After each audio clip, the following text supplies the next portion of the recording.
Hello, everybody. It's me.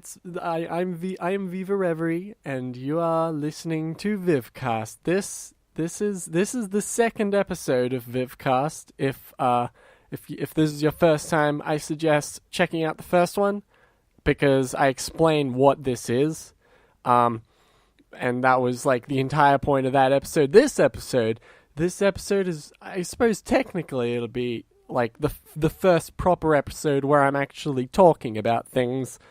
And it's an exciting time. You know why? Because I got lots of feedback. I got lots of suggestions. I got lots of there were two main like big ass everybody said them dot points. The one which everybody said, thing number one was to bring friends on. Which, first of all, I did mention that, bringing guests on was an idea, but I assume you mean as like a regular, and I don't know how feasible that would be. I'd have to find someone who is, going to be, like, ready to record when I'm wanting to record whenever it is, because I don't imagine this would be very consistent, especially considering I live in Australia, and, the I don't know, latency issues. I don't know how things. Well, I guess with Skype it's not necessarily that bad. But there I am contradicting myself. So I am the best at saying things things that I do. The thing number two, which everybody mentioned, was to dot point my things. Now, I did that in the first episode. I did that, but I still stumbled over my words and forgot what I was doing, because I went into tangents where I stopped, like, following the dot points, and I just started talking about things, and I'm like, well, what was I talking about? It's like, that, I imagine that'll be happening a lot more often. I've got dot points for this episode, too, so I will be following them, but I might go into tangents, and I might forget what I'm doing. You know what? I might try and follow the dot points and see if that'll help, but the thing which I forgot about in the previous episode wasn't in the dot points. Okay, whatever. It's been a few minutes now. I think we should actually start talking about this episode. Today's episode of Vivcast is about Bronies React, or at least that's going to be the starting topic, which will lead into other things. I have predicted. But first of all, Bronies React as a thing. Now, if you do not know what it is a series of videos that coordinated by AC Racebest, whom I mentioned last video. If you are attentive and have the brain of a smart person who pays attention, not like me, obviously. And it's like a sort of comedy series where a bunch of people are collectively put together in a video to react to a thing. So, similar to the Fine Brothers React videos, and you can see where this is going to lead into. I'll get to that in a second. I'll stick with Bronies React because, it's a long-going series. It's often been, reacting to episodes of the My Little Pony show, whether it be like the season openers or the finales or the movies or very particular important episodes like the 100th episode, and it's like it's a really weird thing, because when you hear React videos, you always think like, oh, it's complete garbage. It's reactions, it's boring and doesn't do it, like complete nothing. Like, no creative anything was put into them. And that's true for ordinarily ordinary React videos. Like, under that moniker are the videos where people just put their face in the corner and then sit in silence for the entirety of the video, which is a completely different thing. Bronies React, and again, similar to the Fine Brothers React videos, it's like it's spliced up and it's about the people. It's not about the content. And that's the big difference, because with Bronies React, it's like it's always like it's oh geez. How do I phrase this without repeating myself, because I've already made the point. You know what? Maybe I shouldn't, because I have pretty much made my point. It's all edited and it's interesting and it's funny and right. Yes. I'm in a few of the episodes. That's why it's sort of like a subject close to my heart, because it's a series that I am a part of in a few of the more recent episodes, more specifically, because it's fun. I really like doing sort of like well, it's not improv, like the jokes which I make there. Generally, I sort of think them through beforehand, or otherwise, sometimes they're just like raw reactions. But it's like it's something that I don't get to do in my own videos, and it's something I can express over in the Bronies React series, because it's like the live action stuff. Okay, I did once upon a time do live action videos. There were the toy videos, if you remember those. Those were long and ages ago. They were a sort of different thing. That was sort of about the toys and like about like the timing, how I can make things silly or funny, like based on what I could do with these crappy old MLP toys or whatever. But with like Bronies React or like physical existence anythings, like I'd say a panel or something, like it's about the person and less about the nonsense surrounding like what I'm making fun of. Does that make sense? I hope that makes sense, because that was completely spurted out of the top of my head, and not on my dot point list at all. You see where I'm going with this dot point thing not being a good idea? Well, no, it's a good idea, but it's not necessarily something that'll work 100% of the time, is the thing. Right. But so yeah, the most recent Bronies React episode was to the season 5 finale. Again, I was in that. And that, well, not again, because I never mentioned it. I just said I was in episodes, not that I was in that episode, which I am, and so therefore I shouldn't have said, like I said, it...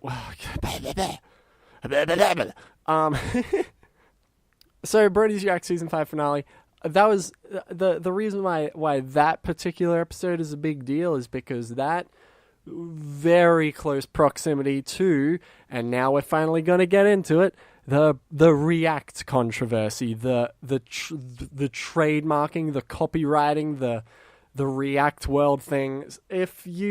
I'd be surprised if you didn't know, because it was everywhere on the internet when it was happening. But the React controversy is essentially the Fine Brothers are a channel that make reaction videos, similar in like the Bronies React series was based on a Fine Brothers React video, so obviously they're very, very similar. The Bronies React videos have like deviated into its own sort of style though, like, so it's not necessarily the same now as it was back then. But the point is that they tried like copywriting and trademarking or whatever that style of video, which is complete garbage and was the dumbest thing they ever could have done, and it backfired. Like, I had a word for a second that would have been perfect for after I said backfired, but I forgot what the word was after I stuttered for like half a second. What was it?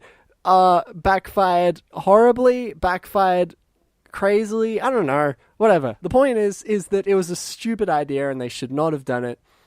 And everybody got on their ass. It's like a car crash you can't look away from. It's like, on the one hand, this is a bad thing, but on the other hand, you kind of want to see where it goes. Is that an evil thing to say? I feel like that's an evil thing to say, and you know what? I know it is an evil thing to say, but it's kind of true. I kind of wish they did try and push their because obviously they backed out. Like, it was like the only thing they could have done by that point, because nobody was agreeing with them. They lost hundreds of thousands of subscribers, literally at least 300,000. And that's mad crazy. That is 3 times the amount I've got maximum. And oh my god, that's mad. But yeah, it was such an interesting thing. Because yeah, as I was saying, this was happening right around when the Bronies React Season 5 finale came out. So I was thinking, like, well, gee, like, because again, I wanted to see how far it would have gone, if they had continued pushing with the idea. That would have been so cool. Well, not necessarily cool, but it would have been interesting, because it was very likely not going to work. Nobody was on their side, rather. So so like, of course, if bad things were going to happen, then justice was going to be served eventually anyway. So, woo, it's like, yeah, again, it's like a car crash, except you're hoping the people survived the car crash, but seeing the car crash itself was still interesting and cool, and it excited your day, or in this case, like a week or whatever. At this point, it's 2-week-old news, so there is no point in, like, this is sort of like a retrospective. This is like thinking back on it, because it is past. That entire controversy is past. They've taken down both of their videos. Their first one, which is saying, well, we're gonna change the world with our React world idea or whatever, which is extremely pretentious. Oh my goodness. And their second video, which was them with, like, disheveled hair and, like, glazed looks over their eyes, like, oh my god, what are we gonna do? We're trying to do a thing, and we promise you it's not as bad as it sounds. That update video is actually what made people notice it. Like, there's, like, graphs of analytics of, like, how horrible their channel, like, went down the drain, and like, the dip in subscribers started once that video came out. Not the first one, the second video, because that's when people actually noticed. They should have quietly discontinued it, which they eventually did, after removing both videos, but that second video was probably a very bad idea on their, like, PR part, because, like, because I'm pretty certain the Fine Brothers channel is, like, very casual centric with, like, its viewers. They're not looking at every other channel, which are all the ones that are saying this is a horrible idea, why the hell did you do this? When oh no, I lost my train of thought. Wait, casual viewers, that's what I was talking about. Ha, I'm getting better. Yeah, it's like all their viewers are like casual viewers, so they're not going to be looking at all the other yes, that's what I literally just said that. I literally just said that.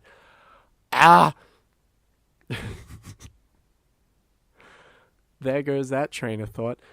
Casual viewers are I'm gonna try and keep these being unedited, so you're on the train, you're on the crashing train too.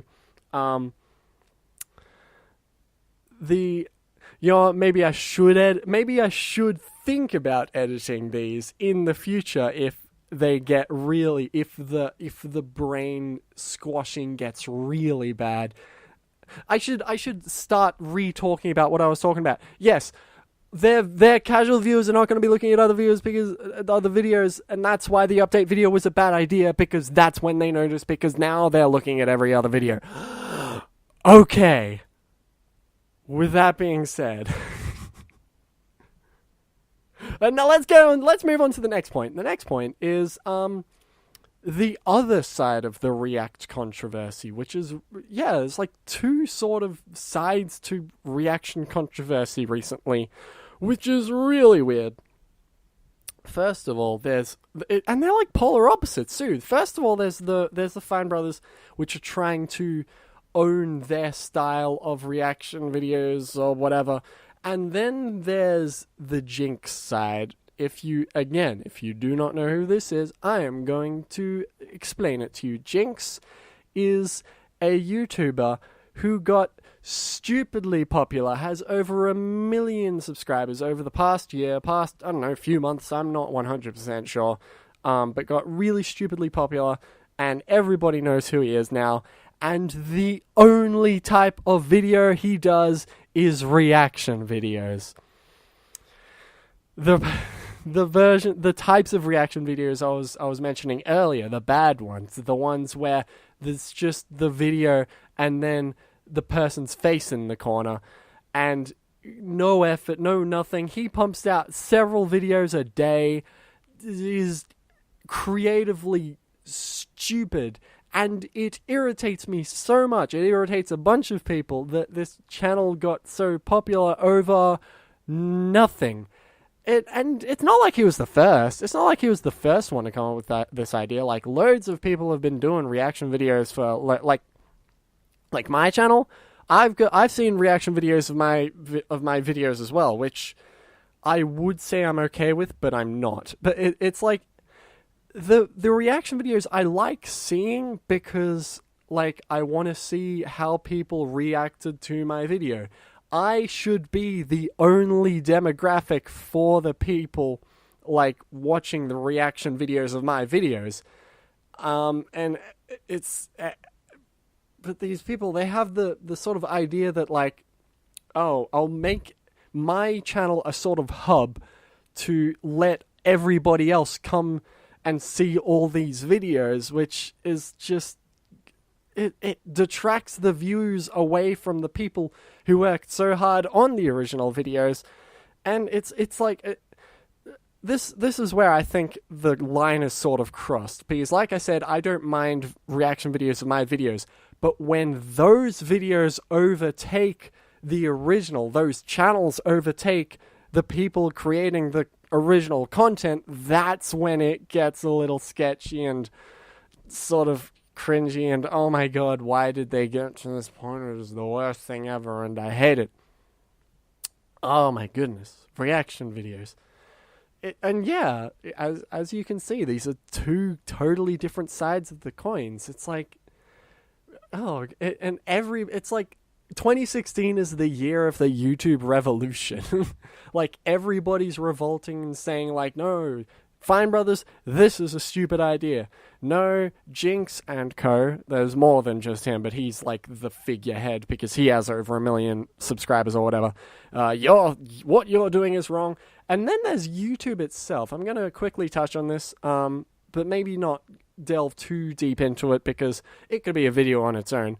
And that is the hashtag WTFU, which is where's the fair use, which is essentially, I'll try and like abbreviate it. Is that the right word? Make it shorter, like shorten the story. It's essentially YouTube's inner systems are complete garbage, and it like automatically flags videos which do not deserve to be flagged, and like the entire copyright system is surrounded to like to give the power to the people who are just like trying to abuse it and not the creators themselves. Like, if a flag comes up, then it's like it's guilty until proven innocent, which is the dumbest thing ever. Because, again, I could delve a lot into it, but I don't want to, because there is a lot to talk about. This video has gone on for a decent long while, and I might talk about it in a future video, maybe. But that's a thing that's sort of been happening, the hashtag WTFU movement. There's a very good video by the Nostalgia Critic, if you have heard of him. Doug Walker, he's made a video pretty much like summarizing everything. He was the one who sort of started this sort of YouTube movement thing, which I very much support, because it doesn't really affect me as much, though, is the thing, because I do the original content. This affects the people who are going in and doing like video reviews and stuff of things that exist and are automatically like flagged or whatever, things like that. So I don't have too much of an opinion on it, but again, I could talk about it more than I'm already talking about. I need to stop myself talking about it. Okay, we're out of dot points. Well, not quite, because that's pretty much the entirety of the episode. But there is a thing which I would like to talk about first. Well, not talk about. I would like to mention. I would like to mention about. This is the Vivcast section of the video where I talk about fan art. Hooray! This is an idea I had before the first episode, but I didn't do it for the first episode because I'm stupid and I forgot.